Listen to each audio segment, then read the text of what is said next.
சினிமாவில் இவ்வளோ ஆனஸ்டாக இருக்கக்கூடிய வெகு சிலரில் விஜயகாந்த் அவர்கள். நான் நிறைய என்னுடைய பேட்டியில் சொல்லுவேன், காட்சி குடும்பத்தில் சிவகுமார் மாதிரி நான் இருக்கணும்னு ஆசைப்படுறேன், ஃப்ரெண்ட்ஷிப்பில் ஜெய்சங்கர் மாதிரி இருக்கணும்னு ஆசைப்படுறேன்னு சொல்லுவேன். ஆனால் அதே போல் விஜயகாந்த் பொறுத்த வரைக்கும் நாங்களாம் விஜய் தான் கூப்பிடுவோம். அரசியலில் நான் 2006 2 பேரும் ஒன்றா தான் எம்எல்ஏவாக போய் அசம்பிளியில் உட்காந்தோம். அரசியலுக்கு இவ்வளோ நல்லவராக இருக்கக்கூடாதுங்கிறதுக்கு விஜயகாந்த் ஒரு உதாரணம்.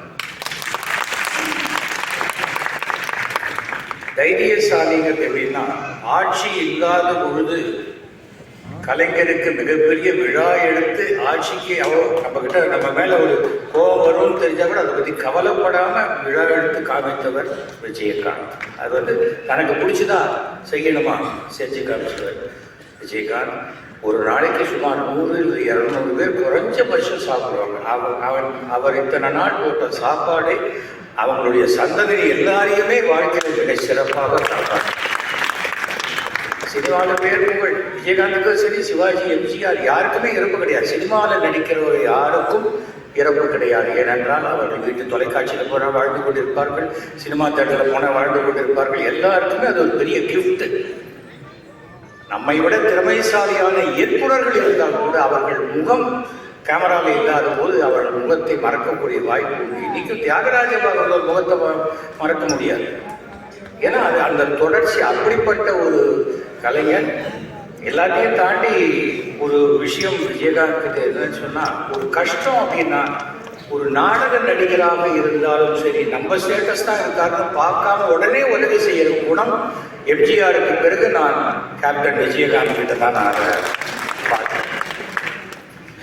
இந்த கேப்டன்கிற அடைமொழி இனிமேல் தமிழ் சினிமா இருக்கிற வரைக்கும் வேற யாருக்குமே அதை வைக்க முடியாத அளவுக்கு அந்த இடத்தை விஜயகாந்த் ஃபிக்ஸ் பண்ணிட்டாங்க.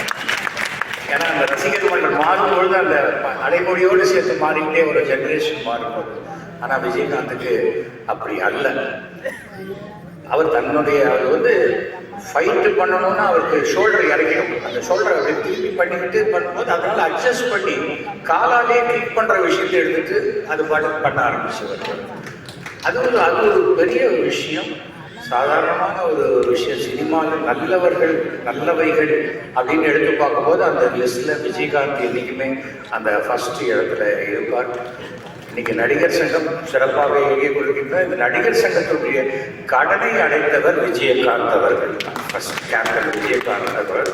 இன்னைக்கு அந்த நிலம் மீட்கப்பட்டு அடுத்த செட் ஆஃப் யங்ஸ்டர்ஸ் வந்திருக்காங்க, பண்ணுறாங்க, சிறப்பாக பண்ணுவாங்கன்னா அதுக்கு விஜயகாந்த் அவர்களுடைய ஆசீர்வாதம் என்றைக்குமே உண்டு.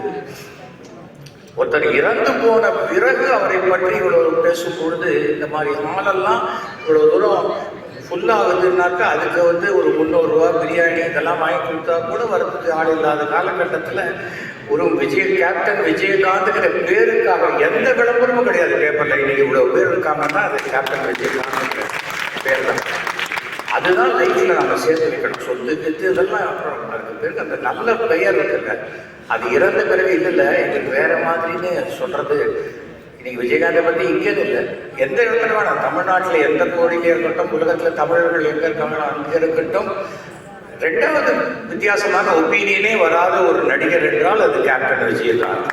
நல்லவர்பா அவர், என்னப்பா நல்லவர்பா அவரோ நல்லவர்பா அப்படி என்று அன்னைக்கு அந்த கூட்டமெல்லாம் சாதாரணமான கூட்டம் இல்லை. அந்த கூட்டத்தினுடைய ஒரு வேதனை இதெல்லாம் இன்னைக்கு நடிகர் சங்கம் இவ்வளவு சிறப்பாக இந்த நினைவஞ்சலியை பண்ணியிருக்காங்க. இந்த நினைவஞ்சலி முழுக்க எல்லாரும் பேசணும்னு ஆரம்பித்தா இதுவே 1 வருஷம் போகும்போது இருக்கு. இந்த சைடில் அத்தனை பேர் இருக்காங்க.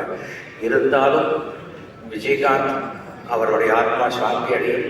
விஜயகாந்த் செய்த அனைத்து நல்ல காரியங்களுக்கும் அவருக்கு சொர்க்கத்தில் ஒரு இடம் உண்டு.